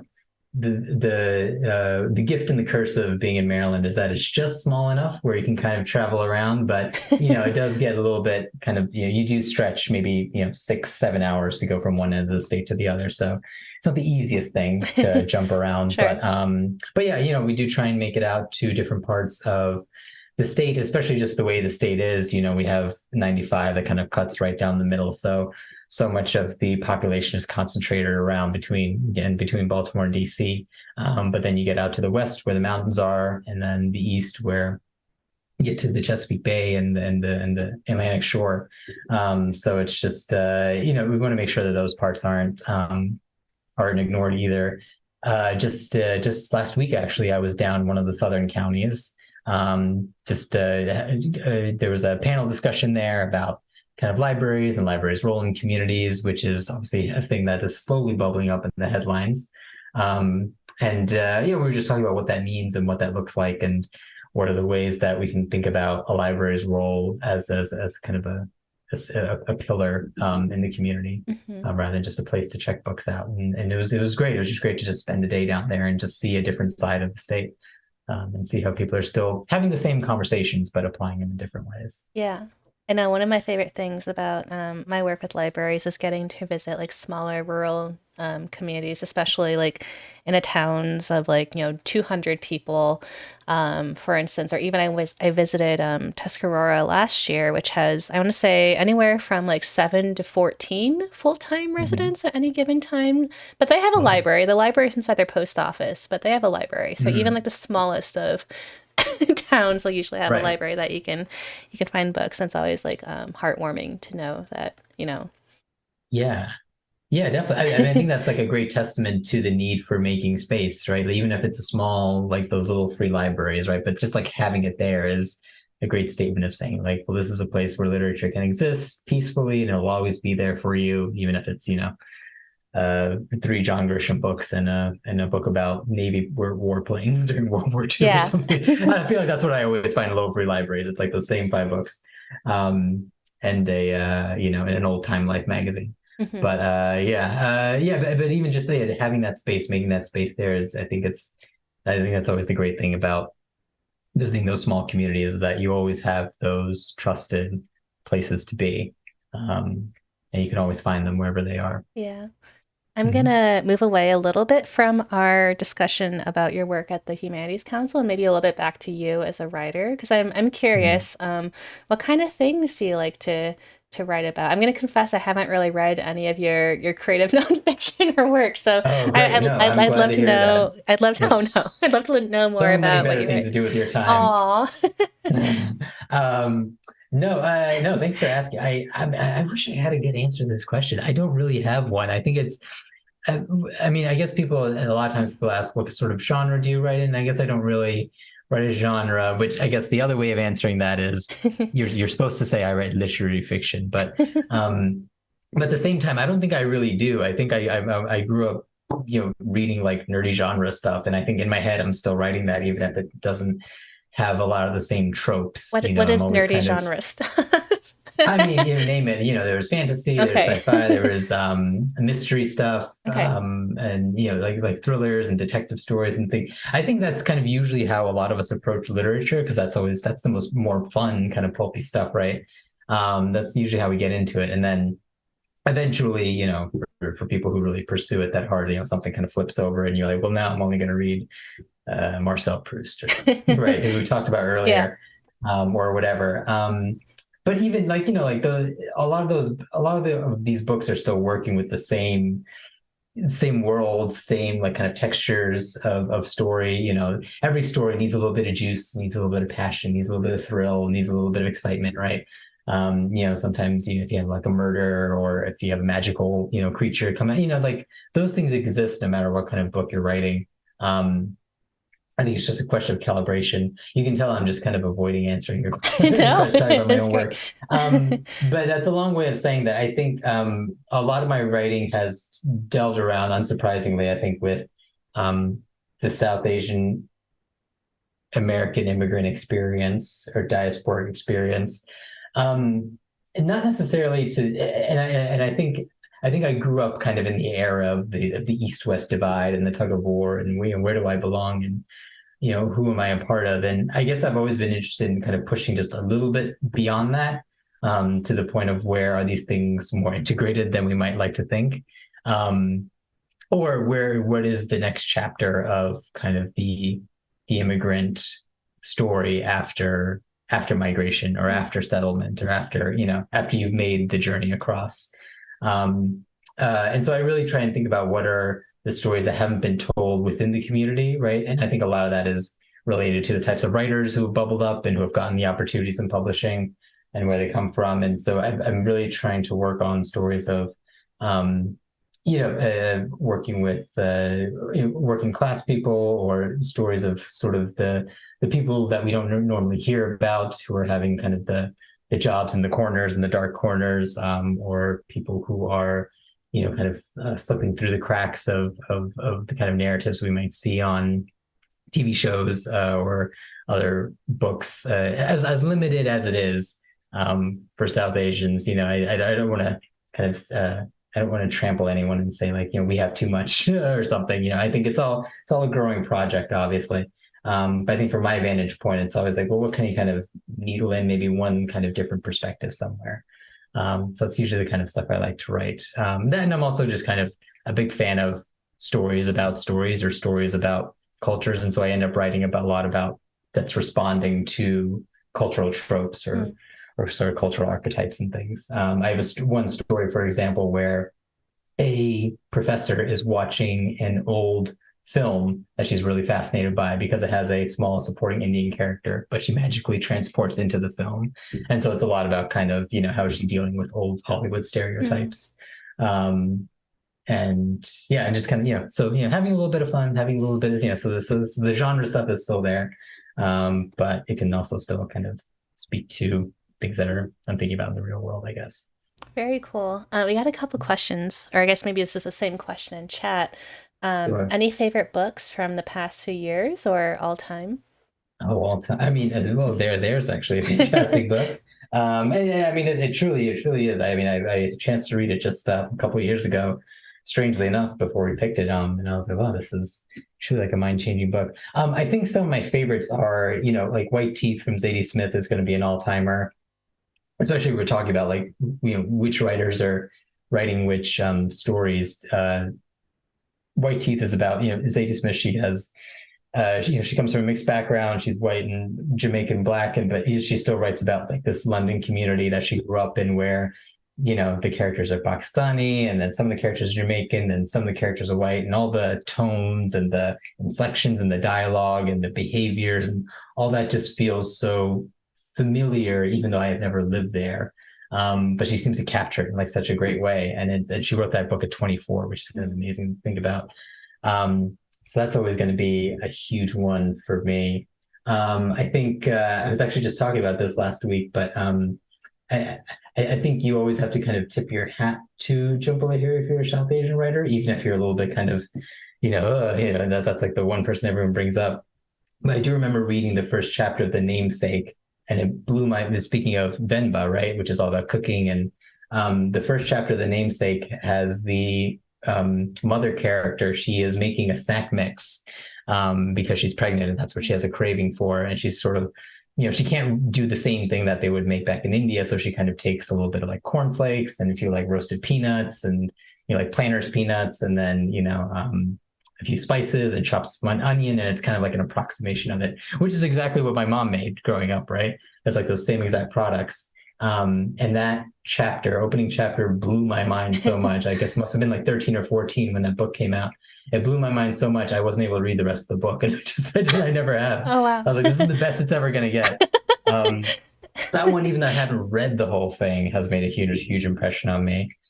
Um, Other than that, oh my God, I'm always bad with this question. I mean, I do have all of my books behind me, but it's almost impossible to even think about where it is. I think I just kind of jump from book to book and kind of whatever is interesting me at the time. I think the things that I read are really just kind of what is fascinating me at the time, and do I feel like I can do something with it? Um, so it's always interesting to kind of see how your tastes kind of grow and change as you move along in life. Yeah, definitely. Yeah. Um, Another question, is there a genre that you would love to write but you're hesitant to? That is a great question. I would love to write a spy thriller. Okay. I don't know how to do that because that seems really hard to have like twists and turns and like I'm never good. I'm very frightened of the future. I like to know what's happening. I like to get all the information up front. So I feel like I don't know. I wouldn't know how to write a story where no one knows what's going to happen and everything's very murky. But that'd be a lot of fun because I think that those stories are very fun. And I think I mean, speaking of kind of a lot of things we're talking about, a book I'm reading right now, which is a book I've read before, is Rudyard Kipling's Kim, Mm, which is an incredibly racist book. So people would ask, why are you reading it? But I am kind of fascinated to see just what he was writing about and how and why. Because it's a lot of the times it's talked about as kind of the first spy thriller because it takes really? place Hmm. during what was called the Great Game, which was where both Britain and Russia were closing in on Afghanistan and trying to, make political plays in it. And so there was a lot of sort of spy work and spycraft kind of happening in the area, and it was considered sort of like the original, kind of Cold War in a sense. And there's a lot to be said about that, about, the legacy of Afghanistan being the playground for Europe and the West. But that's a long way of saying that, it's kind of like, what can I do with this book? So it's like, it's the same thing about like tropes and archetypes and, the ways that South Asian people have been written about and maybe could be written about differently. And so I'm sort of wondering, it's like, where's the origin point of this? And maybe is there a spy thriller that can be written in kind of in response to that? Well, I think That would that, be a fun project. even if it doesn't happen for another 10 or 15 years, maybe that time will come. Maybe someday you'll just Thank you for suddenly giving me just that long. I think of 20 an years. idea and I'm like, I cannot, if I just don't work, I can knock this out in a week. Yeah, But then I'm there's a problem. I'm curious about your writing process because again, I'm just like I'm, in awe that you're balancing, your full-time job with Maryland Humanities, you're doing a PhD, and then you're, of course, it's a degree or I don't want to say hobby, like a profession where, you're outputting a lot or at least thinking. Like if you're not writing, then you're probably reading. If you're not reading, you're thinking. If you're not thinking, you're probably writing again. Well, and thinking at the same Right. time. Hopefully you're writing and thinking at the same time. But Yeah. what is sort of your process? Like, do you get writer's block a lot? Do you have any like rituals that help you to write? Like, sort of, how do you, what do you do when you write? Everyone's a little bit different. Yeah. Everyone is a little bit different. I'll be completely honest here because I think it's helpful to say I actually haven't actually sat down and written consciously for like maybe a few months. And that's okay. Yeah, and that's okay. And that's the thing. I mean, I think it's hard for sometimes for writers to be okay with. And it is for me as well. Like I said that, and I'm like, um, but I think that's a lot of times. I remember when I was in grad school, a lot of professors would talk about like the writing life, right? And what does that look like? And which is not, that doesn't just mean writing, and that doesn't mean going to lavish like kind of book parties and things like that. But it means just the idea of you have the time at your desk and you have the time that you're actually typing or handwriting, then you have the time that you're reading, but then there's the other things you're also doing that are feeding who you are as a person, right? You're taking a walk, or you're getting groceries, or you're going to the museum, or you're just fixing, you working on your, I don't know, fixing, what do you fix around the house? Shelves, I don't know. What do people fix these days? But all these things that we don't associate with writing, but they're all ways that you're calibrating your brain or allowing your brain to take rest or to be very active and engage with the world. And you're sort of filling yourself with new experiences, with new perspectives or different perspectives. And those are all ways that it helps you unlock the things that you do eventually want to write about. Um, Sometimes consciously and sometimes subconsciously. So I do think a lot about that, about the idea of like a writing life, that even though I may have not actually sitting down and gotten stuff out there on the page, I'm reading books, I'm filling ideas, I'm sort of picking and choosing different things and experiences, or constantly kind of, you know, seeing or thinking, is what I'm experiencing right now something I can tie back in some way or use in some way, which also feels very kind of, I don't know, feels very opportunistic to say like, oh, well, here's this little thing, and I'm just going to take that and tuck it right here in my book and make use of that. And so, you always kind of feel a little bit weird about that, but that's kind of, that's the thing about art, right? All the artists steal, or whatever that quote is. All great artists steal, or something like that. I don't Yeah, I know. think I I forget where that quote came know. from. Do you keep like a document somewhere with like all of your ideas? Like, do you ever have like flashes of like, ooh, this would be a cool character or like a cool line to use? I have a folder on my computer called Unfinished Nothings. Okay, The joke of that is, even stuff I've published, I just still leave all the drafts in there. Just to remind myself, like, don't get too comfortable. sure. Like, this is still there. Luckily someone liked it enough to put it on, to put it in their magazine. But that doesn't necessarily mean you wrote a home run. It's still kind of there. It can always need some tweaking and working. And there's so many notes on my phone notes app, Mhm. of just random ideas or lines or different story structures or different plot structures for the same story. So those are always there. I wish I was better at looking them back up again. It's always the trick. It's like, oh yeah, where was that idea? Where did I write that down? Where is it? But luckily with technology, you can search things pretty easily. But That's always a little annoying to try and find it again. Yeah. Um, but yeah, it's interesting to kind of see how your brain manifests in these different ways, and how that kind of becomes a representation for your thought and your thinking. Hmm. Yeah, I definitely I feel like the need sometimes to be a little bit organized, like, where did I put things? Or maybe I should start, Mhm. noting, X, Y, and Z and just keep it in a place that I can remember and access easily. Um, Right. this is a little bit apropos of, I don't want to say nothing, but I had a professor when I was in grad school who kept, I think we had like an archway or maybe it was a doorway.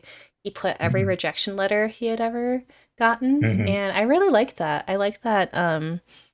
I think sometimes people make it seem easy, like whether you're applying to school or applying to have a paper published or applying to a conference. But, Mhm. like just keeping track of all the times, people say no to you and just remembering, like, sometimes people say yes and just remaining humble throughout it all. Like, yeah. Yeah, yeah, definitely. I think the writer that the word that most writers hear the most is no, right? Because it's just you have to.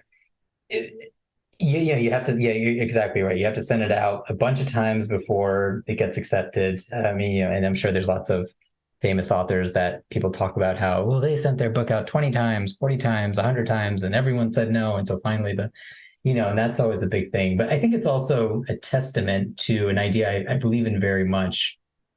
And this is, if there's one thing I learned from all those random jobs that I listed earlier, if there's one thing I've learned in doing all that is there is an audience for every type of writing or every type of book or story or poem or whichever. And it's not going to be everyone. It doesn't have to be everyone. That'd be kind of boring if it appealed to everyone. But those people who are out there, who are your audience, are going to love it. And they're going to love it so much that they are going to fuel you the rest of your career. And so, if for people who are putting stuff out there, if there's a sense of like, oh, I sent it here and they didn't like it, or I showed it to this person. They said, I need more work, all that stuff. And yes, you're going to hear that no, but that yes is going to be so sweet. Because when that audience finds it, and especially if they know why they like it and they know what to do with it and they know how to tell other people about it, then that's, everything in the world. And that's going to make up for all of those rejections. And it feels, yeah, then that's art, right? It's like art is the weirder art is, the more fun it is. So sometimes you kind of need to figure out who are the other weird people who like the same weird thing, right? I feel like so much of what you just said really speaks to I guess, our Humanities at Play program, and just I feel Mm-hmm. like we're slowly cultivating our community here. But it is always great when people do come and say hi, and we know that they appreciate what we're doing, and we also appreciate all the people who are lurking and have us on in the background. We also, even if you're not in chat, we know that you're listening, and we appreciate you for listening to us. As we sort of approach the end of our time together, I wanted to ask you just a couple questions, which I think you may or may not know are coming. So the first question I'm going to Mm-hmm. ask you is a question I like to ask all of our first time guests, and also it's always especially fun to ask this of our Humanities Council friends. But what do the humanities mean to you? There is no right or wrong answer, but it is nice to know, what the Mm-hmm. humanities mean to different people. That is, yeah, that's a great question. I mean, it's so redundant to just say, well, humanity is what it means to be human. But I mean, well, I guess the question is, what does it mean to be human? And I guess it's something that I personally have been thinking a lot about it with all of the conversations around AI technology and what is that going to look like and how does that, impact people who are creatives and creators, and, human thought, and what does it mean if you punch a few keywords in and computer spits out a whole, novel at you, and how's that? Um, and I think what it comes down to is the novelty, the excitement, the the uh, the unique uh the uniqueness of just having your own perspective. I feel like everyone is kind of a world unto themselves, and everyone kind of can see the world in a way that no one else is. Even if it's like very, very small nuances from one to the other, that nuance is still always going to be there.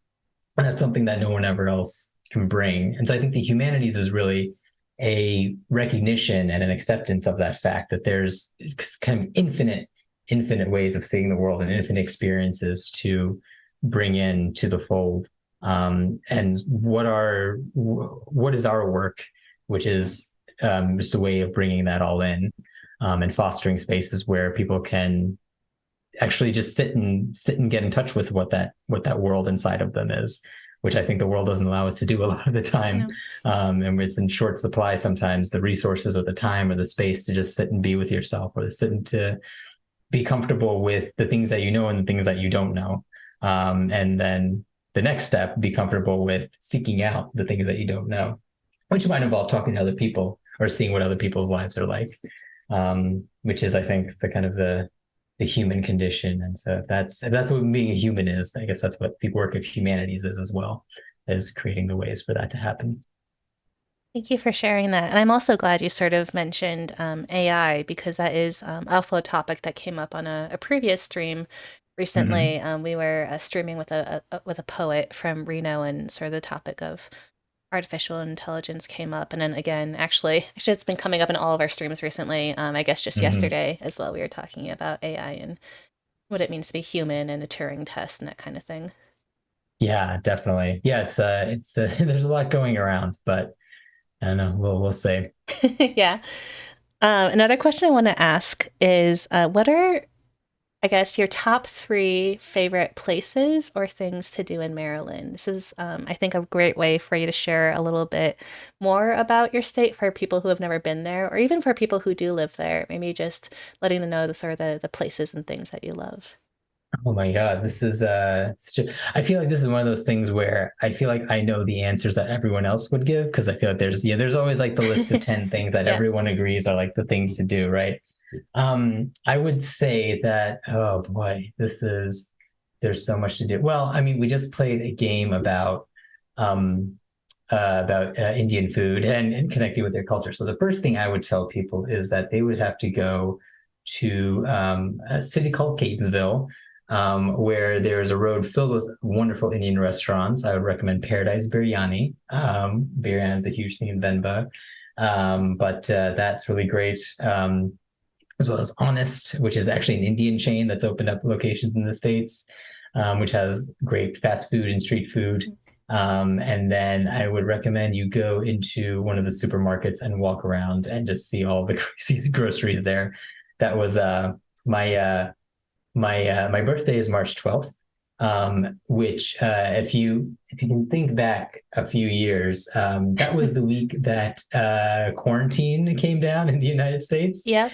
So my birthday party was traveling through the Korean grocery store and just live tweeting all of the delicious things I was going to buy and lock myself in with for the next, I didn't know how long, Yeah. at that point. So that's always going to be special to me. But that's a very like peculiar, specific thing. I would say if you are coming to Maryland, I mean, the great thing to do is just, you have to do crabs or a crab cake if you don't want to mess with the shells. There's some great vegan crab cakes as well if you don't eat seafood. But come down to Baltimore, have some of that, take it out on the water. The harbor's beautiful if the weather's right, even if it's during the winter time. It's still a great place to be. And then let's see what else. Let's see if we can get somewhere else in the state. I would say, driving out driving out to the Eastern Shore, where I've been spending a lot of time actually this fall, because of their programming. A lot of the Native American communities are out in the Chesapeake region on our eastern shore, so on the other side of the bay. But if you go there, it's wonderful rural counties and kind of great, beautiful areas to kind of hang out and see and just experience a lot of interesting history. Mm. A lot of interesting history tied to like the state of slavery, and there's our Harriet Tubman Trail is also there. So not necessarily the most fun thing, but also kind of a great reminder of the northernmost, the southernmost state in the Union, the northernmost Mm. slaveholding state, right? And so I think that's kind of always the weird legacy of Maryland, is kind of that we're right on the two sides of the fence. So yeah, get yourself some crabs, get yourself some history, and then to top it all off, get some biryani. Would be my three choices. That sounds wonderful. Well, thank you again so much for your time here today on Humanities at Play today. I had such a fun time playing through Venba with you, and I am sad that we couldn't continue on and like find out what happened. I'm sure you're probably curious as well. Like, are you going to get the Yeah, game now? Are you I'm going to looking find out forward. what happened? Yeah, I think I have to. I think I need to know what Priya, his daughter, thinks because maybe does she also think, oh, it's smelly, I don't like it, or does she think like, oh, Dad, you're so stupid. Yeah. This is like so good. Yeah, for sure. Well, we can always have you back on as a guest too. I'd be happy to play through more of Mhm. Venba with you. But yeah, absolutely. I had a great time. I love learning more about you know, as a writer, as yourself, outside of the work you do with Maryland Humanities and Center for the Book, which is where I knew you first professionally. Mhm. But I think just as a reminder for everyone, you know, we do have a survey. We always appreciate if people are able to take it. If you have the time, just let us know how we're doing. If there's people you'd like to see on in the future. We also have a very fun month up ahead for October. We have a lot of great guests and new games we'll be playing, as well as some returning guests. But for people who want to keep updated on our schedule, it will be updated soon in our Twitch page, on the Nevada Humanities event page. And of course, if you aren't subscribed to our newsletter, you can also find out our schedule that way.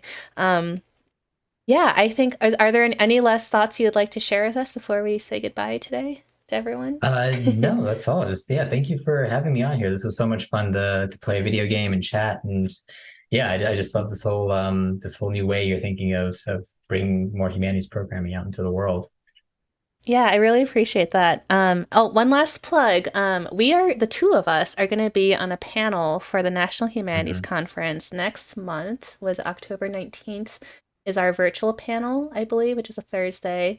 And then the following week, the two of us will be in person at the conference, at the National Humanities Conference in Indianapolis. So I'm very excited to Mhm. be continuing this sort of like professional working relationship, but also the following week, we get to see people in person and eat food and walk around and just get to connect with everyone. And Boy, that'll be really exciting. I hope, yeah, yeah, I look forward to seeing more of our colleagues there and making some good new connections. yeah, that'll be a lot of fun. I'm looking forward to it. Yeah. Okay. All All right. right. Thank you, everyone, so much. We'll see you next time and have a great rest of your day.